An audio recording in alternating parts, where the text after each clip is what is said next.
기독교 역사에 보면 7대 제약이라는 그런 타이틀이 있습니다. 죄에 대해서 개념을 적었는데 기독교 역사에 기독교 교부라는 분들이 기독교에 경계해야 될 제 7가지, 제 7가지 죄는 어떤 시대에는 8가지가 되기도 하고 7가지 내용 요소가 시대마다 조금씩 달라집니다. 오늘날에 와서 천주교 인터넷 사이트를 뒤져보니까 천주교 샌디에고 한인성당에 7가지를 갖고 논의한 게 있는데, 천주교에서 생각하는 7가지 죄, 신앙생활 해로운 죄는 교만, 인색, 음욕, 탐식, 분노, 질투, 낙태.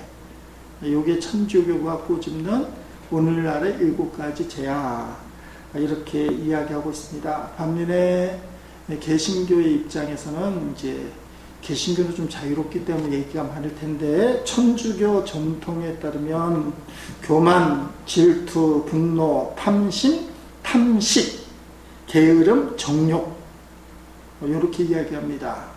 그래서 이것이 개신교에서 얘기하는 신앙생활을 힘들게 만드는 우리가 경계해야 될 죄악이라고 이야기합니다. 그러니까 교회가 처음에서부터 죄에 대해서 구분을 하고 죄를 짓지 않기 위해서 몸부림쳤다는 것입니다. 그런데 오늘날 현대에 들어와서 성도들이 죄에 대해서 듣기를 싫어합니다. 잘못했다고 지적하는 거 기분 나빠하고, 잘했다고 칭찬 듣기를 원하고, 교회에 오면 잠깐 야단 맞고 큰 축복을 드리고, 그런 형태로 신앙생활을 하다 보니 이 잘못을 지적하는 것에 대해서 익숙하지도 않고 들으면 기분 나빠하고 그런 시대가 되었습니다. 그래서 잘못했다, 문제가 생겼다, 죄를 졌다라는 단어를 이제 완화시키기 시작했어요. 뭐 소외라는 단어, 뭐 이런 심리학적인 단어, 사회적인 단어를 동원하면서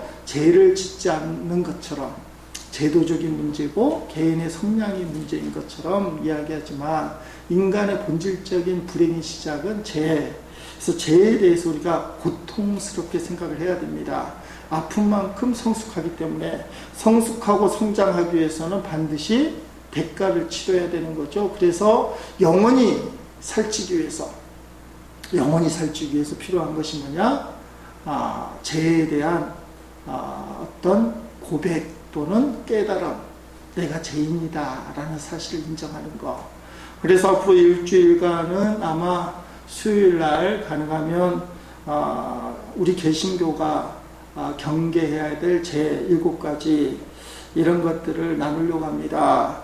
자, 사람들이 생각하는 게 7가지 죄악 중에 탐식, 게으름, 이게 죄악이다 얘기하면 싫어요.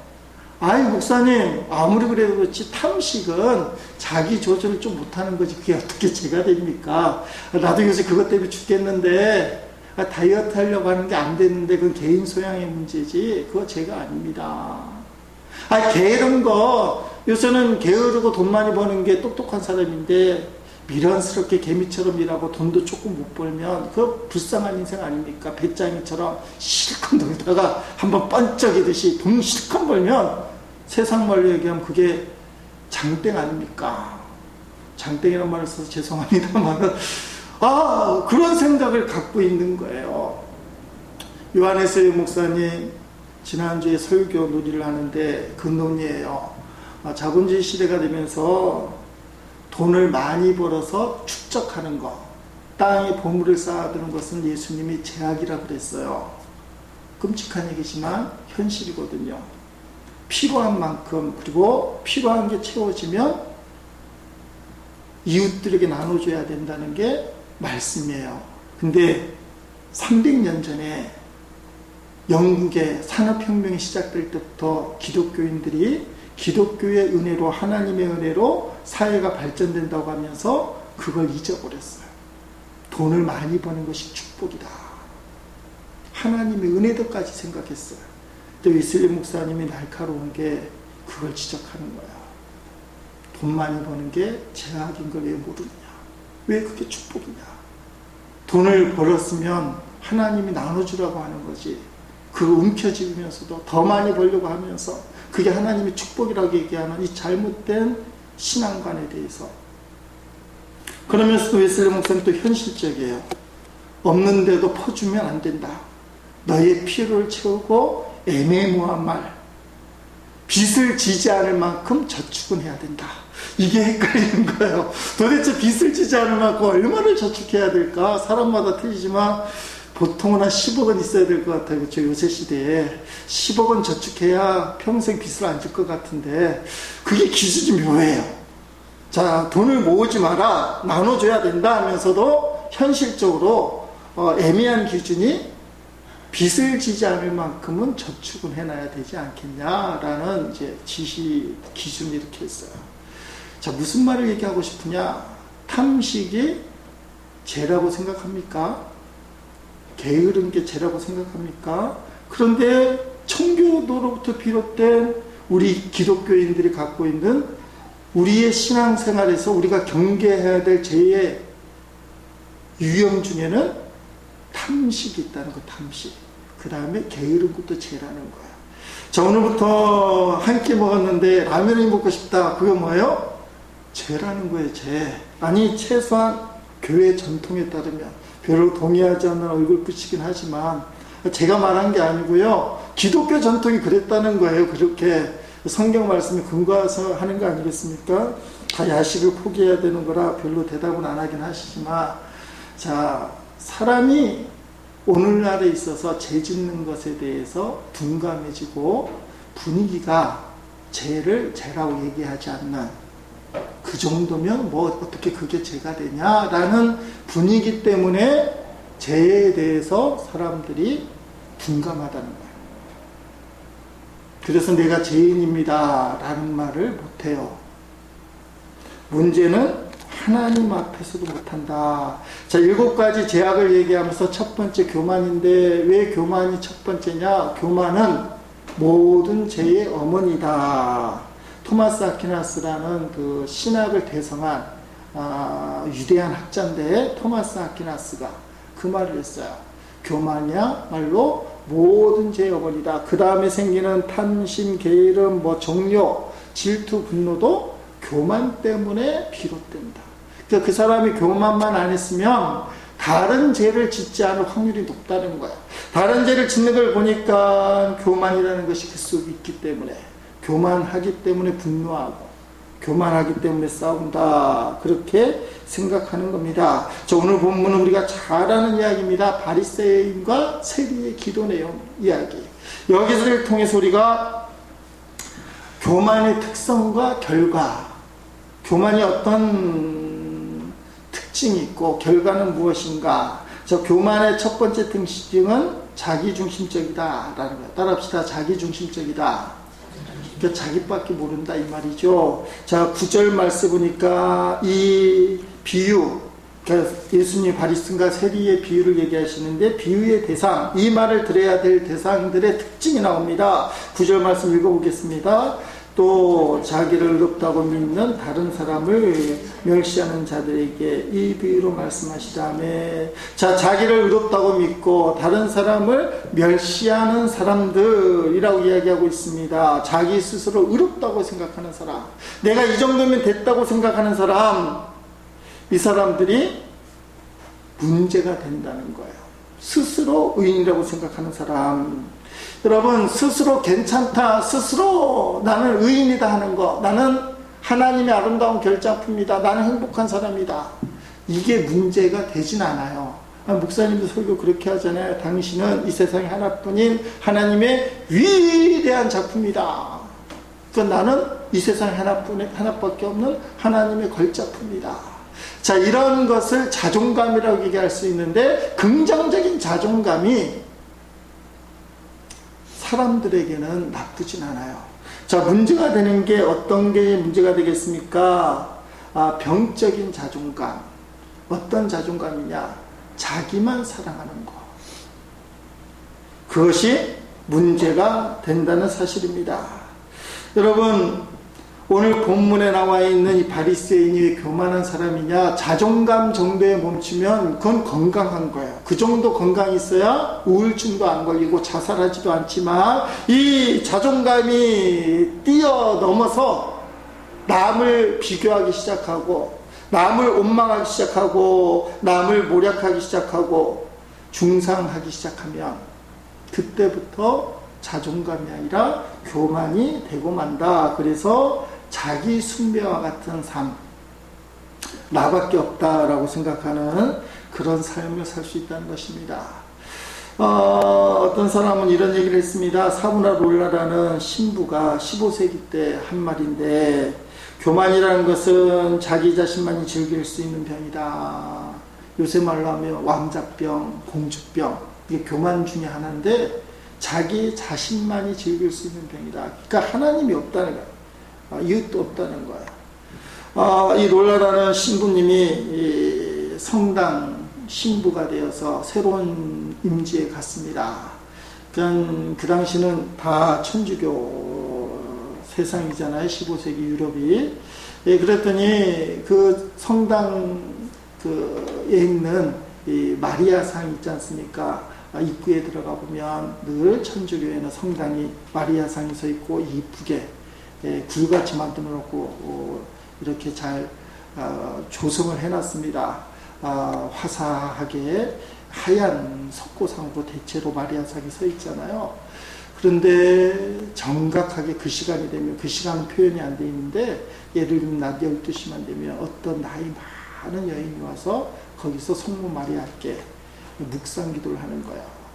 그러니까 이 롤라라는 신부가, 야, 저분 참 진지하다. 근데 다음날 가도 그 나이 드신 할머니가 진지하게 묵상 기도해. 그 시간에 태양이 비치고 바람이 불고 태풍이 불고 눈이 오고 기상이 안 좋아도 이 아줌마가 그 시간만 되면 어김없이 마리아상 앞에 묵상 기도를 하는 겁니다.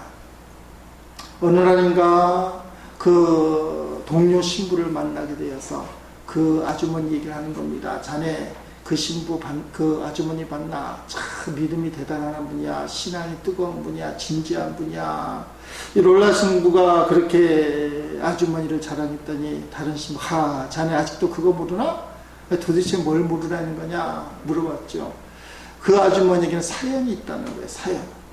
자네 그 사연을 몰라서 그렇게 말을 하는군. 이게 말이 좀 이상해요. 사연이 좋은 사연 같은데 좋은 사연이 아닌 이야기. 그래서 도대체 왜 그렇게 비아냥거리듯이 얘기를 하는지, 도대체 그 사연이 뭐냐? 수십 년 전에 그 마리아상 조각상을 만들 때 이 신부님이 조각가에게 모델을 누구를 할지를 허락해 줬다는 거예요. 그래서 조각가가 찾다가 누구를 찾았겠어요? 그 할머니 젊었을 때, 그때 그 할머니 젊었을 때 그분을 모델로 삼았다는 거예요. 모델로 삼고 마리아상을 조각을 한 다음 날부터 이 여인은 수십 년이 지나도 그 시간에 와서 그 마리아를 보면서 묵상 기도를 했다는 겁니다. 그러면서 이 신부 하하 웃기를, 여보게 롤라 신부, 그 아주머니가 묵상하는 게 마리아일까 자기 자신일까 하하하 웃는다라는 거예요. 그래서 롤라 신부가 하는 말이, 교만이라는 것은 자기 자신만이 즐길 수 있는 병이다. 그렇게 권련을 쳤다는 거예요. 그 아주머니가 겉으로는 마리아 앞에 무릎을 꿇고 묵상기도 했지만 그 마음속에는 내가 저렇게 아름다운 여인이지 라는 교만에 사로잡혀 있었다라는 것입니다. 자, 사람의 교만이 핵심이 뭡니까? 창세기에 나와 있는 거예요. 그게 뭐예요? 너가 오늘 선악과를 따먹으면 하나님같이 되리라. 하나님의 특징이 뭐예요? 위에 서서 내려보는 거예요. 이렇게 내려보는 거. 겸손한 사람의 특징이 뭡니까? 아래 서서 우러러보는 거. 우리는 겸손하게 하나님 우러러봐야 되잖아요. 근데 교만이라는 것은, 선악과라는 것은 선악과를 따먹고 하나님같이 세상을 내려다보라. 우리 마음속에는 내려다보고 싶은 욕구가 있잖아요. 세상의 1등이 되어서, 높은 사람이 되어서 세상을 호령하면서 보란듯이 내가 세상을 내려다보겠다. 예수님이 안 된다는 거예요. 높으려고 하는 사람은 낮아질 것이요 낮아지려고 하는 사람은 높아질 것이다. 섬기는 자가 다스리는 자가 될 것이다. 그렇게 말씀하셨어요.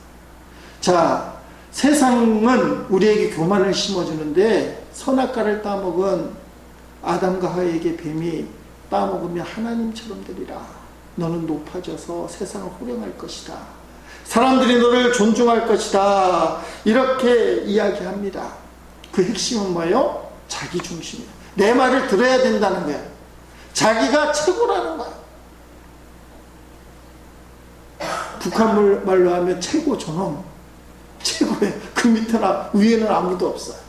근데 그게 교만의 핵심이에요. 철저히 자기 중심, 자기를 높이고 자기를 섬기는 것. 내가 세상을 지배하고 밑에 내려다보겠다는 극단적인 자기중심적인 생각. 여러분, 이런 생각은 잘 나가는 사람에게만 있는 게 아니에요. 열등감에 가득 차 힘이 없고 연약하고 가난하고 나약한 사람들도 교만이 있어요. 무슨 교만요? 높아지려고 하는 교만.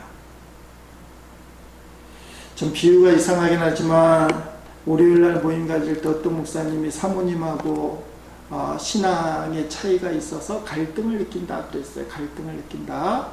신앙 때문에 갈등을 느낀다. 이렇게 이야기해서 제가 아니라고 그랬어요. 갈등은 맞지만 그건 차이지. 차이라는 게 뭡니까? 다른 걸 인정하고 기분 나빠도 수용하는 거잖아요. 목사들은 사모님 말 들으면 기분 나빠도 나중에 기죽고 가서 고개 숙이고 들을 수밖에 없다는 거죠. 차이는 기분이 나빠요. 누가 못했다고 얘기하면 누가 듣기 좋겠어요. 그렇지만 수용할 수밖에 없고 들을 수밖에 없고 정 듣다가 안 되면 어떻게 해요? 그냥 인정해버릴 수밖에 없고 그것 때문에 싸울 건 아니라는 거죠. 그래서 그 목사님하고 사모님이 설령 차이점 얘기하고 목사님이 사모님 차이점을 얘기해서 기분이 잡쳤다 할지라도 그것 때문에 싸우지 않고 인정해주고 때로는 합의점을 찾는다면 그건 갈등으로 얘기하면 안 된다. 서로 받아들이니까. 그런데 만약에 둘 다 교만해서 한쪽도 받아들이지 않는다면 사실은 그건 진짜 갈등이에요. 무너져버려요. 자기중심적인 사람, 자기밖에 모르는 사람, 그게 교만이라는 거예요. 남의 말을 들을 줄 모르는 사람. 여러분, 두 번째 교만이라는 것은 다른 사람하고의 관계를 꺾어버려요. 쉽게 말하면 벽을 쌓아요. 다르게 얘기하면 이간질 시켜요. 너하고 나는 원래 달려. 근데 니까짓 게 뭔데 나한테 해보려고 그래. 이 생각 갖는 게 교만이다. 오늘 보면 11절 12절에 보니까 바리새인은 서서 따로 기도하여 이르되 하나님이여 나는 다른 사람들 곧 토색 불이 간음을 하는 자들과 같지 아니하고 이 세례와도 같지 아니함을 감사하나이다. 나는 일에 2번씩 금식하고 또 소득의 12주를 드리나이다 하고 하매. 여러분 여기서 보면 11절에서 강조하는 게 있습니다. 장소에 대해서 뭐라고 얘기하느냐? 나는 이 사람과 따로 같이 섞을 수 있는 사람이 아니에요. 그 당시에 세리들이 손가락질 받는 사람이죠. 그래서 저 사람하고 나는 같지 아니하고 11절에 2번이나 나오잖아요. 같지 아니하고 이렇게도 이야기하고 있습니다. 토색 불의하는 자들과 같지 아니하고 세리와도 같지 아니하고 2번이나 나는 이 인간들과 같지 아니하고 자기의 우월성을 생각하는 이 우월의식, 우월감이 교만이다 라는 겁니다. 다 똑같은 죄인이다. 저 사람도 오죽하면 세리 노릇 하겠냐, 세리 노릇을 하고 싶어서 하겠냐. 원수 로마에 빌붙어서 백성들의 피를 빨아먹는 일을 하고 싶어서 하는 건 어딨겠냐. 어쩔 수 없이 그러는 거지. 인간이 불쌍한 거지. 그래서 긍휼의 마음이 생기는 게 아니에요. 뭐라고 얘기합니까? 저하고 나는 완전히 다르다. 그렇게 얘기하는 거예요. 대놓고 선을 긋는 거예요. 나하고 저 사람 다른 사람이야. 그래서 우리가 조심해야 될 게 나는 저런 인간은 만날 수 없어. 나는 저런 인간하고는 사귈 수 없어. 나는 저 인간하고는 얘기하기도 싫어라는 말을 함부로 해서는 안 돼. 그 말은 뭐예요? 나는 저 인간과 다른 종류의 인간이다. 다른 종류의 인간은 맞죠. 겉으로는 맞습니다. 근데 이게 교만이라는 거예요. 하나님의 긍휼이 없는 겁니다. 저 교만한 사람의 특징을 조금 더 우리가 살펴보면 남을 지나치게 공격하고 비판적으로 대하는 사람이 된다는 거예요. 왜냐하면 자기를 드러내기 위해요. 어떤 거요? 내가 우월하다. 내가 당신보다 뛰어나다. 이걸 보고 싶은 거예요. 자, 또 거꾸로 얘기하면 자기 약함을 계속 숨기고만 싶어요. 이건 세 번째 교만에 대해서 나눌 때 나눈 이야기인데, 다른 사람을 고의적으로 비판하고 깎아내려서 자기를 높이려는 우월의식, 이게 교만이다. 이런 사람은 벽을 쌓는 사람이고, 사람과 사람의 관계를 깨트는 이간질시키는 사람이라는 겁니다. 그래서 교만한 사람이 있는 곳은 공동체가 깨져요. 가정에 교만한 사람이 있으면 이간질시켜서 깨져요. 이것도 잘 생각해야 되는데, 남편이 야, 부인이 자식들하고 나를 갈라놓는 것 같아, 이런 생각을 갖게 하는 문제가 있어요. 또 아내가 왜 자식들 앞에서 우리 남편이 저렇게 무시하지? 이러면 또 문제가 있어. 서로 존중해지는 분위기가 돼야 된다는 거죠. 그 숨은 이면에는 교만이 있다는 거예요. 내가 너보다 똑똑해. 남편과 아내 사이도 그게 자리 잡으면 결국은 가정이 깨지기 쉬워요. 자, 하나님, 인간 사이에 다리를 놓아주신 분이 예수님이에요. 그래서 다리 놓는 사람들이라는 찬양팀도 있는데, 하나님과 인간의 깨어진 관계, 이간 완전히 분리된 이 관계를 예수님이 다리를 놔줬어요. 그러면 예수님 믿는 사람은 다리 놓는 사람들, 한번 해보십니다. 다리 놓는 사람들, 험한 세상의 다리가 돼요.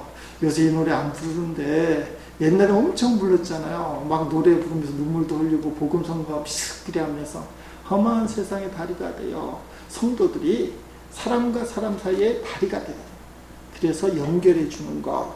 자, 세 번째 중요한 게 있는데, 자기를 속이는 제약이다. 누구 앞에서? 하나님 앞에서 포장을 한다는 거예요. 거짓말 갖고 포장하지 않습니다. 바리새인이 따로 기도하는데, 자, 포장의 기준이 뭐느냐? 11절, 12절 말씀을 가만히 보면 여기서 또 다른 특징이 있는데, 나는이라는 단어가 나와요. 우리가 갖고 있는 개정성경에는 나는이 두 번밖에 안 나오지만, 원래 온문에 보면 나는이 다 들어갑니다. 나는 다른 사람들 곧 토색 불이 가늠하는 자 같지 않고, 나는 이세로 같지 않으면 감사합니다. 나는 일에 두 번씩 금식하고, 또 나는 소득에 10조를 드립니다. 나는을 강조해요. 누구 앞에서 하는 거예요? 이거는 기도하는 겁니다. 하나님 앞에 바리새인과 세리가 기도한다고 예수님이 비유로 얘기하는데, 하나님 앞에서 어떻게 해요? 나는 이런 걸 잘합니다 라고 이야기하는 것입니다. 핵심이 뭐예요? 기도의 주어가 하나님이 아니고 나는. 세상 사람들 만나면 겸손한 척해도 결국 내가 이런 사람이야, 나는 자기를 이야기할 수밖에 없죠. 결국 이야기한다는 건 자기 험담을 드러내는 거예요? 아니면 자기를 피하라는 거예요? 피하라잖아요. 그렇잖아요. 둘이 사귀는데 피하를 해야 잘 사귀고 결혼도 하는 거지. 흠만 계속 보여주면 인간적인 매력이 툭 떨어져서 저런 인간을 왜 만나? 그럴 거 아니에요. 목회자들 그 목회 비법 여러 가지 가르치는 것들 보면 재밌어요. 인간적인 매력을 돋보이게 하라. 그렇게 성도들에게 인간적인 매력이 돋보여야 된다. 우리나라의 유명한 목사님들, 잘생긴 목사님도 많지만 그래도 유한이 되는 게 뭐예요? 조영교 목사님 머리 휙 가지고 못생겨도 목회 잘하시잖아요. 근데 그 말 들으면 아닌 것도 같고. 근데 목회 비법 중에 하나가 인간적인 매력을 발산하도록 하라. 그래서 사람들 끌어당겨야 된다.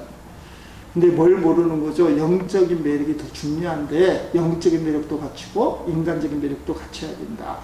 그렇게 얘기하는 거예요. 인간적인 매력의 특징이 뭐예요? 머리 벗겨져도 가발 써서 숨기는 거예요.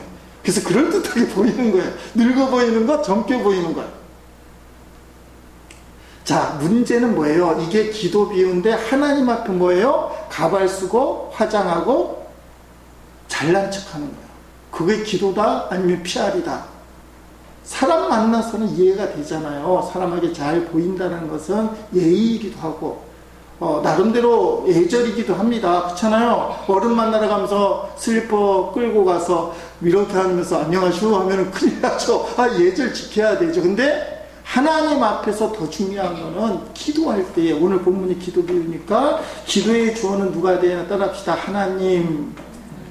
바리새인은 하나님 불러놓고는 자기 얘기만 하는 거예요. 내가 어떤 사람인 줄 압니까? 이렇게 얘기하는 거예요. 나는 토색하지 않았습니다. 불의하지 않았습니다. 간음하지 않았습니다. 이 세례와도 같지 않았습니다. 나는 2번씩 금식했습니다. 소득의 11조를 드렸습니다. 내가 이런 사람입니다. 하나님 앞에 기도하는 것이 아니라 자기 자랑. 이건 본질적으로 기도가 아니다. 기도는 하나님 앞에 하소연하는 거예요. 하나님 의지하는 거죠. 하나님 은혜가 아니면 제가 못 삽니다. 하나님 저 붙들어 주지 아니하면 제가 너무 힘듭니다. 인간적으로 노력해도 안 되는데 하나님이 해주셔야 됩니다. 하나님이 주어버려요. 하나님. 자, 응답받는 기도, 세리 기도하는 13절 말씀 한번 읽어봅니다. 세리는 멀리 서서 감히 눈을 들어 하늘을 쳐다보지도 못하고 다만 가슴을 치며 이르되 하나님이여 불쌍히 여소서 나는 죄인으로서이다 하니라며. 똑같이 나는이라고 얘기했지만 하나님이 필요한 죄인이라고 얘기해요. 하나님 보지 못하니까. 왜 그렇죠? 하나님을 의식하니까. 자, 바리새인은 손을 번쩍 뜨고 하늘을 봤는데 하나님을 의식한다, 사람을 의식한다. 사람을 의식하니까 하나님 보는 것처럼 하나님 보라고 하늘을 바라고 손을 번쩍 들었지만 실제로는 하나님이 없어요. 나를 얘기하는 사람. 즉 거꾸로 세리는 감히 눈을 들어 하늘을 쳐다보지도 못하고, 이게 뭐예요? 하나님이 살아계신데 내가 기도할 자격이라도 있을까? 난 기도할 자격도 없는 사람이야. 그리고 하나님 앞에 가슴을 치고 하나님 불쌍히 여겨주십시오. 나야말로 죄인 중에 죄인입니다. 이렇게 하는 거예요. 여러분, 하나님 앞에서도 자기 자랑하고 때로는 자기를 변호하고 하는 것은 하나님의 역사를 원하는 게 아니라는 거예요. 자, 기도하는 사람은 100% 바뀝니다. 그런데 조건이 하나 있어요. 자기 자랑, 자기 중심의 기도를 하면 변하지가 않아요. 하나님을 생각하는 기도를 지속적으로 하면 반드시 하나님이 만져주셔요. 그런데 기도를 오래 했는데도 불구하고, 기도를 그렇게 깊게 했음에도 불구하고 바뀌지 않는 사람이 있다면 오늘 본문에 답이 있어요. 기도를 한 것이 아니라 자기에게 몰두한 거예요. 그러면 바뀌지 않는다. 자, 하나님 앞에 우리가 자기 스스로를 포장하려고 하는 것을 내려놔요. 그걸 영적인 교만이다. 자기를 하나님 앞에 자랑하고 싶어 하는 것은 교만이다. 하나님 앞에 자랑할 게 없잖아요. 재밌는 예화가 있습니다. 이동호 목사님 설교 중에 나오는 그런 예화인데, 어떤 부부가 결혼을 할 때 약속을 했대요. 교회 열심히 다니는 그 부인이 남편하고 결혼할 때 우리가 결혼 생활을 하면서 꼭 한 가지 지켜야 될 거 있다. 잠자기 전에 꼭 기도하자. 그 남편이 어쩔 수 없이 결혼을 해야 되니까 어쩔 수 없이 그래, 결혼하고 나면 꼭 잠자기 전에 기도하자. 그래서 결혼할 때부터 부인에 의해서 끌려가다시피 손을 잡고 기도하고 잠자리에 들었다는 겁니다. 대체적으로 부인이 기도를 하지만 어느 날은 남편이 짧게 기도도 하기 시작했다는 거예요. 그런데 결혼 생활하고 몇 달이 안 돼서 사건이 터졌는데 남편이 술이 엄청나게 취해갖고 집에 들어오는 거예요. 그랬더니 아내가 당신이 아무리 술에 취해 있어도 약속은 지켜야지, 우리 기도하자. 그랬더니 남편이 이런 날도 기도해야 돼? 하면서 약속을 했으니까 이제 기도하러 손을 잡고 하는 거야. 근데 우리 부인이 하나님 아버지, 우리 남편이 오늘 술을 너무 많이 먹어서 기도를 제대로 못해서 죄송합니다. 용서해 주세요. 그렇게 기도를 하기 시작했어. 그때 옆에 있던 남편이 툭툭 치면서 여보 하나님 앞에 술 취했다고 좀 얘기하지 말고 아프다고 얘기하면 안 돼? 그렇게 얘기하는 거예요. 우리 남편이 아파서 기도를 제대로 못한다고 얘기 좀 해주지 꼭 옆에서 기도하면서 이 인간이 술 처먹고 와서 기도를 못한다고 얘기해주면 되겠냐? 그렇게 얘기하는 거예요. 여러분, 우리가 살아가는 모습이 그와 같아요. 눈 가리고 아웅하기 원해요. 자기의 본 모습을 숨기려 원해요. 자랑하고 싶어요. 근데 그것이 교만이다. 하나님 앞에서 자기 자신의 모습을 드러내지 못하는 것. 본문 13절의 세리의 기도의 가장 큰 특징은 솔직한 기도예요. 말로 다할 수 없는 진실성이 불쌍히 여기소서 나는 죄인입니다 라는 말 속에 다 나와 있어요. 자, 신앙생활의 핵심은 겸손인데 하나님 앞에 모든 걸 맡긴다는 것이 바로 겸손이라는 것. 여러분, 하나님께서 교만한 사람을 어떻게 받아들이시느냐, 두 가지로 볼 수 있죠. 교만한 불신자, 그 다음에 교만한 신자. 세상에 교만한 신자가 없으면 좋겠지만 우리 주변에 보니까 쎄고 셌잖아요. 근데 그 중에 나도 일 수 있어요. 다른 인간만 교만한 신자가 아니라 교만한 목사일 수 있어요. 첫째, 교만한 불신자는 하나님 없이도 사는 사람이에요. 하나님 필요 없다는 사람들은 교만한 불신자들. 차라리 내 힘을 믿어, 내 돈을 믿어, 하나님을 왜 믿어? 이런 사람은 어떻게 될까요? 지옥에 가요. 교만한 불신자는 구원을 받을 수 없습니다. 두 번째, 교만한 신자. 오늘 본문에 나와 있는 바리새인, 예수님 십자가 달리시고 부활하시고 승천하기 전이니까 지금은 예수님을 구주로 영접할 수 없잖아요. 하나님을 믿고 기도하는 바리새인이기 때문에 이 사람을 신자의 부류에 집어넣을 수 있는데, 신자의 부류에 들어간 사람들은 의인이라 칭함을 받지 못하는데 오늘날로 적용을 하면 따라합시다. 누리지 못한다. 하나님의 축복을 누리지 못해요. 하나님의 은혜를 누리지 못해요. 왜 그러느냐? 그 사람이 신앙을 가졌으나 교만하기 때문에. 교만하게 되면 하나님의 축복을 누릴 수가 없다. 요한계시록 3장에 7교회가 나오는데 그 중에 라오디게아 교회가 나오잖아요. 라오디게아 교회 보니까 이런 표현이 있습니다. 요한계시록 3장 17절에 네가 말하기를 나는 부자라 부유하여 부족한 것이 없다 하나 너희의 공고한 것과 가련한 것과 가난한 것과 눈먼 것과 벌거벗은 것을 알지 못하는도다. 라오디게아 교회가 나는 부유해서 부자다 스스로 아무리 그렇게 얘기했지만 하나님 보시기에는 어떻게 해요? 공고하고 가련하고 가난하고 눈멀고 벌거벗어 있다. 착각하고 있다는 거예요. 성도로서 은혜를 누리는 것처럼 보이지만 교만된 신앙은 무너질 수밖에 없다라는 것을 우리에게 말씀하고 있습니다. 여러분, 하나님 앞에 우리가 어떤 모습일까요? 솔직해야 돼요. 죄인 같은 모습, 세리의 모습, 도움이 필요하다는 모습. 자존감은 필요하지만 하나님 앞에 자존감 내세울 건 없어요. 하나님 우리를 잘 아시기 때문에. 왜 기도합니까? 부족하니까. 사실 자신이 없으니까. 다윗이 시편에 그렇게 하나님을 찬양하고 기도가 가득 차 있는데 왜 그럴까요? 자신이 없으니까. 겉으로 보기에는 엄청나게 용맹스러운 다윗이지만 자신이 없어요. 그러니까 기도빨로 삽니다.